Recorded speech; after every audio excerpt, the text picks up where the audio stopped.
We are 1 week into the Affliction League, so I want to give you a summary of how it went for me. And in case you haven't watched my previous videos, my plan for this league start was to do No Hit runs Sanctum.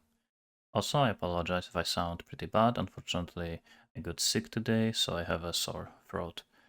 So first, I want to give you a quick summary of what I did before I started doing No Hit runs. Then I want to show you the build I did them with, and then finally I'm gonna talk about how the No Hit runs went for me. So starting with the summary of the first few days, I started as a Toxic Rain Raider and I was farming highs for 1 day. I farmed around 30 divines from that, and then on day 2 I started farming Bestiary Memories. And I farmed them for around 2 days and I was able to farm somewhere around 300 divines. I actually think I over farmed them. I should have farmed them only for 1 day and I would have enough currency to start my build for no hit runs. But because I farmed them longer, I was also able to afford the corrupted mage blood with 2 flasks, which definitely helped the build. Now let's talk about the build I used for no hit runs. So it is a Stormbrand Inquisitor, and it is made specifically just for no hit runs. As you can see, I have only 36 lives, so you probably can't really do that much content with it. But remember, if you're doing no hit runs, when you get hit once, you failed anyway, so you might as well go ZH HP.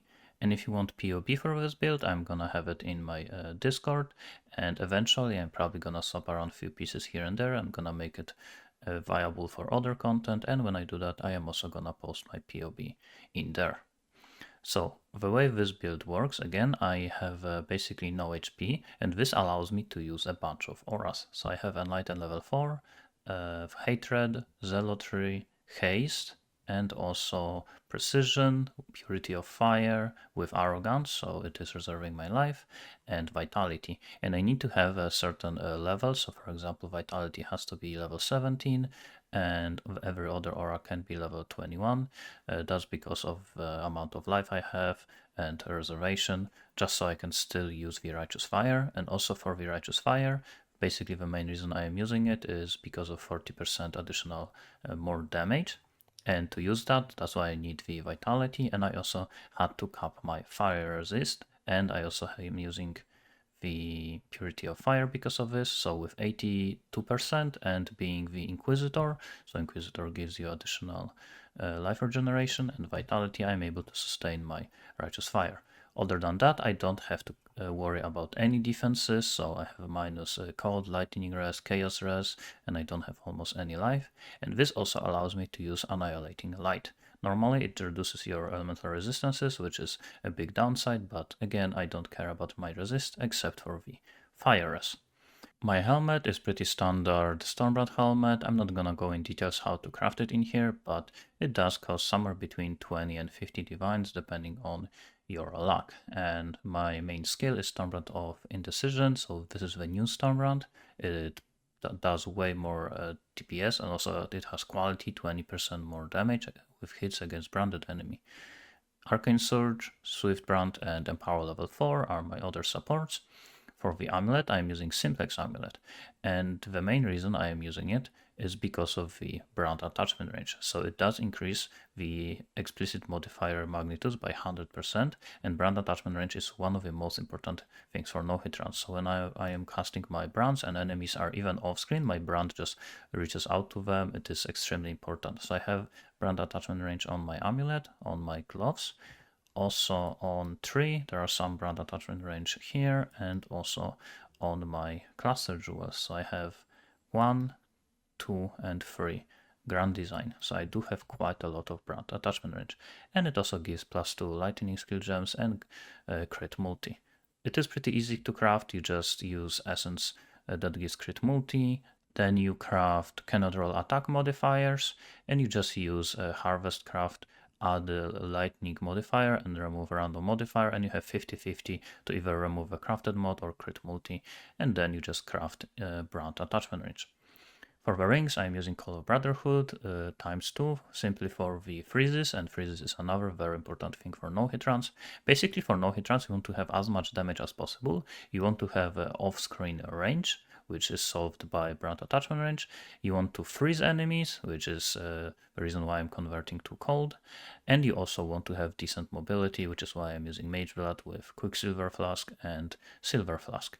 If I didn't have Mage Blood, I would just probably use Whisk Flask normally, and I probably would have to leave the room after every room to the hideout just to refresh my flasks, and it still probably would work fine. It would be a bit more annoying, but it would still work. Then for the boots, I am using the crafted boots for elusive movement speed when you have onslaught, and I always have onslaught thanks to the flask, and the tailwind just for additional mobility and for the damage. And these boots cost, I think, between 10 to 20 divines to craft.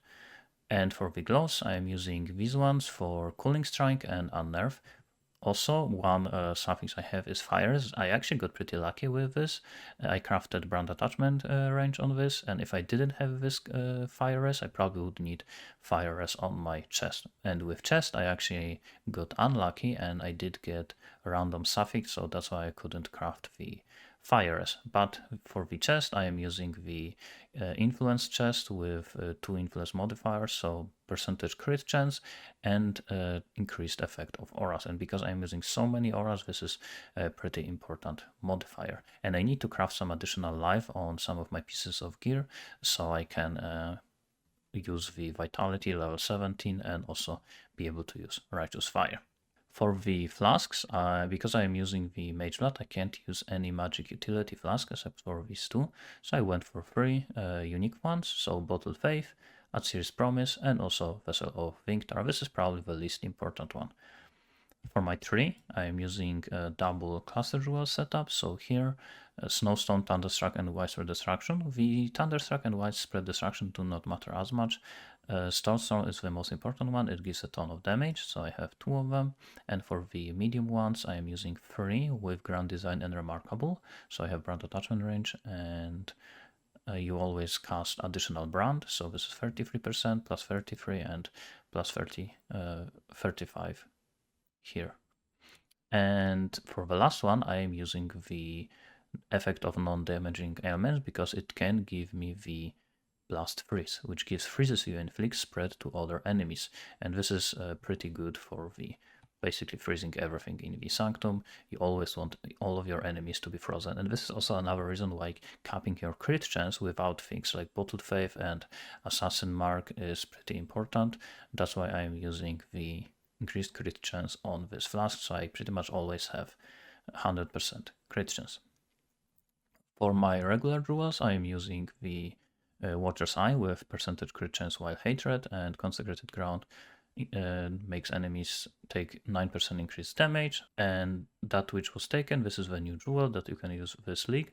And the most important thing is here is 7% chance to gain Frenzy Charge on hit, because I don't have any Frenzy Charge generation, but it still gives me increased effect of my marks, and I'm using Assassin Mark. Increased effect of non-damaging ailments, so things like Chill, Freeze, and the Shock. For the other 2 jewels, I'm using Forbidden Flesh and Flame with the Arcane Blessing, so that's basically 20% more damage. That's how Arcane Blessing works. It gives you 20% more damage when you have the Arcane Blessing on you. And it also is increased by the increased effect of Arcane Surge, so for example, I have increased effect of Arcane Surge in here. And for the other jewels, so I have 1, 2, 3, and 4 jewels with just double crit multi and Fire Res. I think all of them have Fire Res and all of them are max rolls, so 15%. Again, just so I have enough life to be able to use Vitality and all of the other auras. And I actually could drop a little bit right now, but I also needed to take these 2 points with life to be able to have enough life to cast my Righteous Fire and the Vitality. And here is, of course, my tree. I would go for the Balbala Timeless Jewel in here, so I can recharge my flasks. If I didn't use Mage Blood, I probably would drop a flask like here, because the way Balbala works is that it recharges all of your flasks a few charges every second if you have an empty flask spot. So that's what I would use if I didn't use a Mage Blast belt, and I probably would also use the belt from Heist that gives a flask effect for the flask, so when you don't have one flask slot. For the Ascendancy, again, I went for the Inquisitor, simply for the penetrating crit and also life regen for my Righteous Fire. And for the League Mechanic Ascendancy, I went for Warden of Magi because of the Detect Evil. This is the most important thing for Sanctum. It basically lets you know where all of the enemies are in the Sanctum, so you don't have to worry about just randomly getting hit by something that you didn't know is there. Of course, if I didn't need this, I would probably go for the one that gives charms, because it gives a ton of damage, but I don't feel like I need it. And I also went for Oath of the Magi because I don't need that many sockets, so I did have 3-4 slots, so that gives me a little bit more extra movement speed. And for the remaining skills, I am using Assassin Mark with Enhance, just for additional crit. And here's my last aura, Wrath. I'm using it with Divine Blessing, that's why I went for the Eldritch Battery, so I can use additional aura. And I'm using it with Inspiration for the reduced mana cost. And the last skill is Searing Bond. Searing Bond is basically a totem that you can use just to block traps when you are doing the Sanctums. Okay, so that was the build I am using, and now let's move on to the Sanctum runs themselves. So how did they go for me?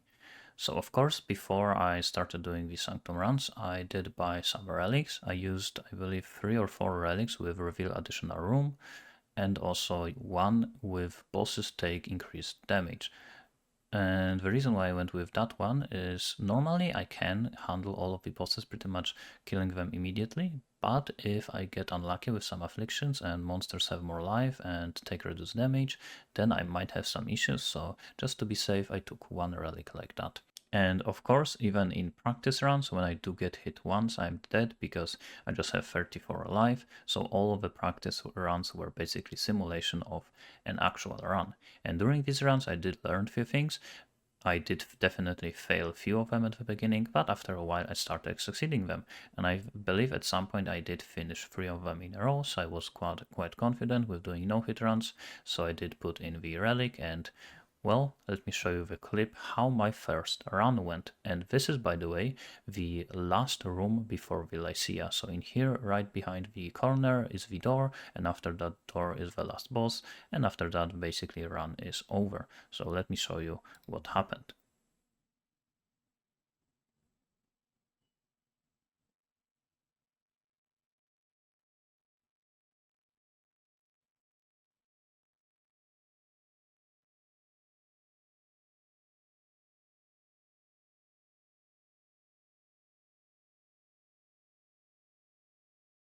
So yes, that was pretty unfortunate first try. Unfortunately, I was in the last room and I did crash. That was pretty unfair, and that basically cost me around 13 divines, I think, because at the beginning I did buy 3 no-hit run relics for 13 divines each, so I bought 3 of them, and then I bought 3 another one for 23 divines. So in total I did spend, I think, around 100 divines on 6 relics, so I did total 6 runs, and that was the first of them. And after this one I did few more practice runs, and I also was happy with them. I did finish all of them, and I decided to go for the another run, and this is how the second run ended. So yes, there was, I believe, one monster in here, you can see it, and when I was going around the corner, it just sniped me immediately. I believe I made a mistake here. I should have casted Brand right here. I didn't know that I can just get sniped immediately without any animation, without any projectile, just instantly dead. But that's how the second run went. I'm not gonna go over all of the remaining ones, but what I am going to say is that out of all of the 6 runs, I did finish one of them. Only one. So original sim, I was sold it for 60 divines, and I invested in all of the relics 100 divines, so I actually lost 40 divines. So Sanctum League Starter did not turn out as good as it could have been, but I do believe I got quite unlucky, because when I was doing practice runs, except for the first few, where of course I would die because I would learn a lot about them, but after a while I was finishing pretty much every one of them. I think I did like 20 to maybe 25 practice rounds, and out of all of them I finished probably like 80-90%. But then when I actually did put the relic, something bad happened. So it was just unlucky. If all of the practice rounds were actual normal rounds with the relic, I would make a ton of money. But well, it's just luck and skill, I guess. One biggest mistake I did is probably just being inexperienced. Instead of doing 20 practice rounds, I probably should have done like 50 or something, or practice more before the league start. But now I definitely know a lot more about no-hit runs, and for the next league, if I'm gonna go for it again, I don't know if I'm gonna go for it, I'm definitely gonna know more. So to summarize the league start, I am actually quite happy with it, even though it did not go as planned. I still had quite a lot of fun, and this time I did decide to challenge myself with no-hit runs. That's why I did go for them. If I still went for my regular strategy with bestiary and bestiary memories, I probably would have way more currency right now. But I always can make more currency. That's just something I do, so I am not too worried about that. I'm probably now just gonna start farming some other strategies. I'm definitely gonna do some tests, and I'm gonna make some videos about them. And the one thing that I am most pleased with is the build. I definitely think in the future, if I'm gonna do No Hit Sanctum, it's definitely gonna be on that build. And even if I'm gonna do not hit rounds, just regular Sanctum runs, this build is pretty good for them. I just have to fix my life and resists, and it's gonna be perfectly fine. Just dropping this stuff is probably gonna be good enough. I still would have more than enough damage to clear a regular Sanctum runs, and I would be able to fix my resistance easily. So that's gonna be it for this video. Thanks for watching, and see you next time.